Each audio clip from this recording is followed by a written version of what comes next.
উঠে যাবে, ভিডিও করেন, ভিডিও করলে সব উঠে যাবে, ভিডিও করেন।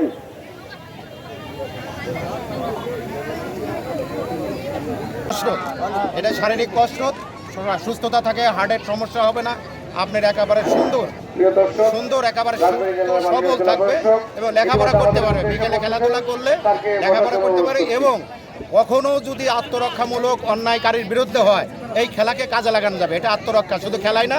আমরা রাজবাড়ী বা টিমের পক্ষ থেকে বলতে চাই, আমরা অরিজিনাল আমরা সন্ত্রাসের সাথে মোকাবেলা করার জন্য আমরা আত্মরক্ষামূলক এই খেলাও আমরা শিখছি। শুধু খেলা, আমার নাম আব্দুল সবুর খান।